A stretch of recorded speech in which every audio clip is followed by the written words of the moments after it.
Magandang araw, magandang hapon at magandang gabi sa mga kababayan natin sa iba't ibang panig ng mundong ito at syempre sa iba't ibang panig ng Pilipinas. Shout out po sa inyong lahat. Ito po, mainit na. Magsisimula na. Ito po, kakaibang rally to.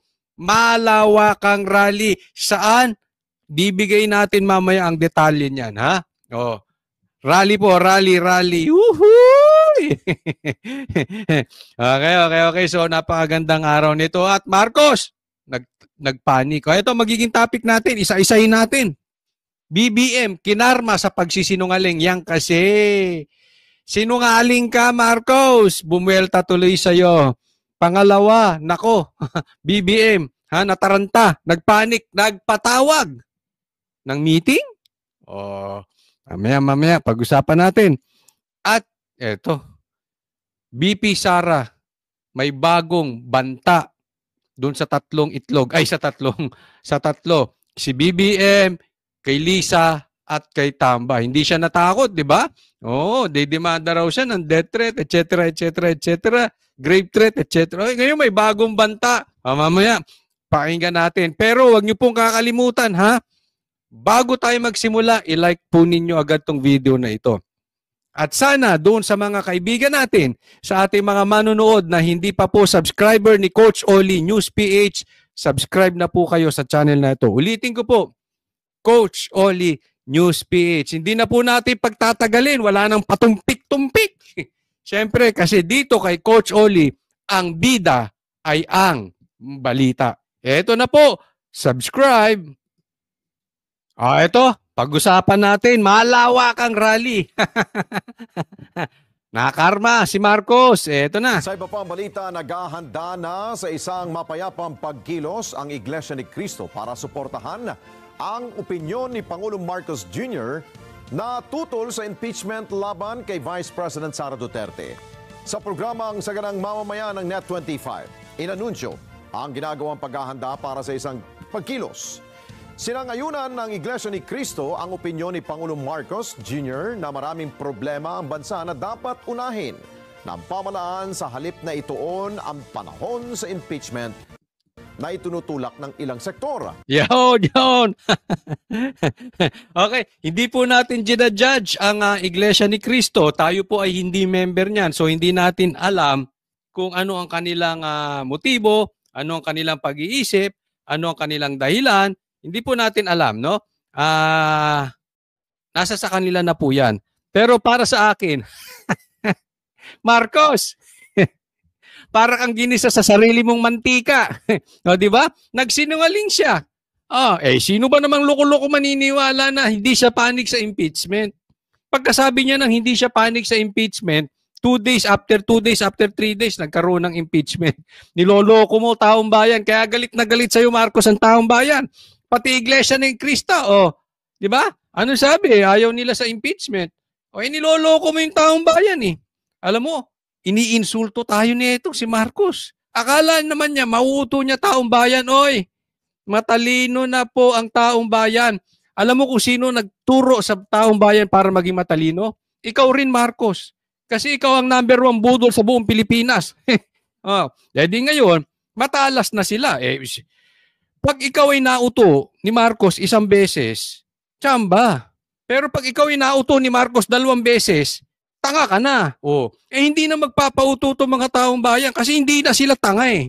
Nauto lang sila sa una, di ba? Ako hindi ko po binoto si Marcos. But anyway, ginisa ka sa sarili mong mantika. Sa iyong pagsisinungaling, nakarma ka agad. Digital ang karma, no?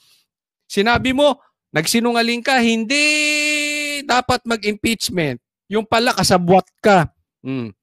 After 2-3 days, may impeachment, niloloko mo kami. After 2 days, 3 days, eto na, may rally. Ang sakit, no? Diba? But anyway, hindi ko alam kung yan ang motibo ng Iglesia ni Cristo. Pero tayo, pwede nating sabihin yun. Kayo mga pulis, huwag nyo kaming sisitahin. Sinusunod namin yung presidente nyo. Ano sabi ng presidente nyo? Ayaw niya sa impeachment. Magrarally kami dito. Sakit, no? Ginisa ka sa sarili mong mantika. Alam mo problema, Marcos? Wala ka ng utak, sinungaling ka pa. Totoo. Tigil-tigil lang yung kangingingiwi.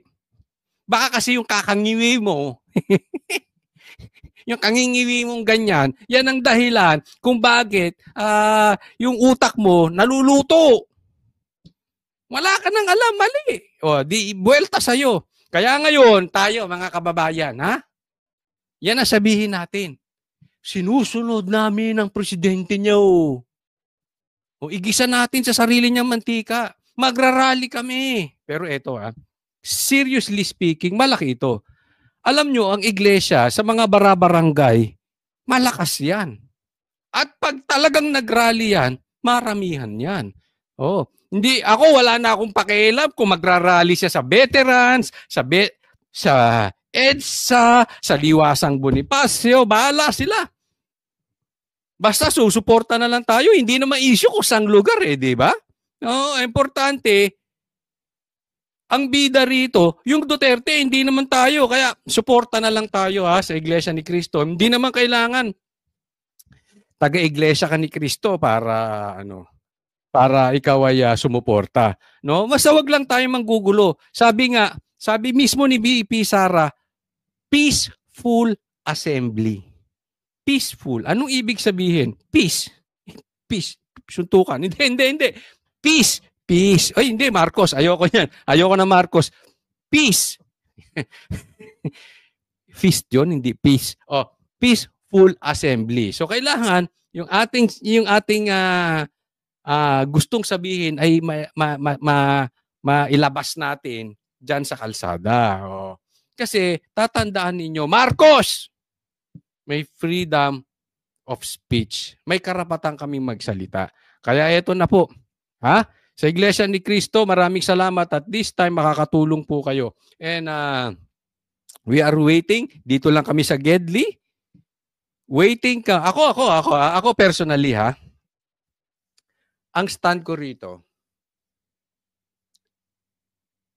waiting ako. Waiting ako sa basbas ng presidente.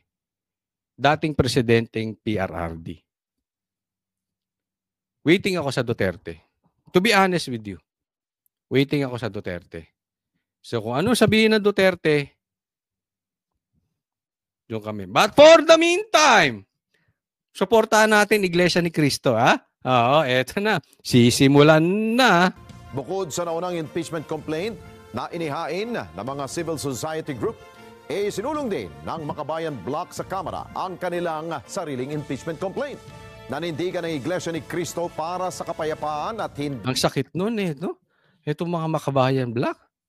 Yung grupo nito, child abuser na nga si Castro Ito yung mga nasa bundok, ito yung mga makakaliwa na.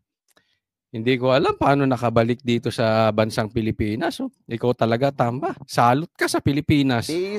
Sinasang-ayunan ang anumang uri ng kaguluhan.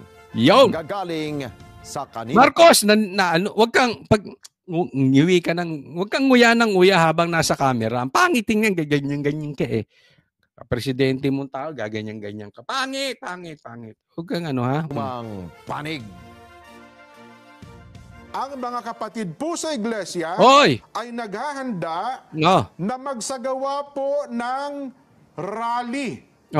Magsagawa po ng rally upang ipahayag sa lahat ng mga kinauukulan na ang Iglesia ni Cristo ay pabor. Pabor po sa opinyon ng Pangulong Bongbong Marcos na hindi sumang-ayon sa isinusulong ng ilang sektor na impeachment. Ayong galing talaga ng Iglesia ni Cristo. Namati si Marcos doon. Marcos, oy! Bawal ang tanga. Nako. Sangayon ako sa'yo. First time. Hindi, sumasangayon ako before. Hindi ko lang binoto. Diba? Meron ako sinasangayuyanan kasi baka sabihin ng tao, wala naman kayo nakita kay Marcos mabuti. Hindi, may nakita kami mabuti. Pag tama nga, palakpakan Kaya lang, sa 10 ginawa niya, 11 ang mali. Kaya mas marami akong napupuna. Di ba? Ngayon, sang-ayon ako sa iyo, Marcos. Dito, this time, sang-ayon ako. Hindi dapat ang impeachment, hindi dapat ang ICC. Pero huwag nyo kaming lokohin.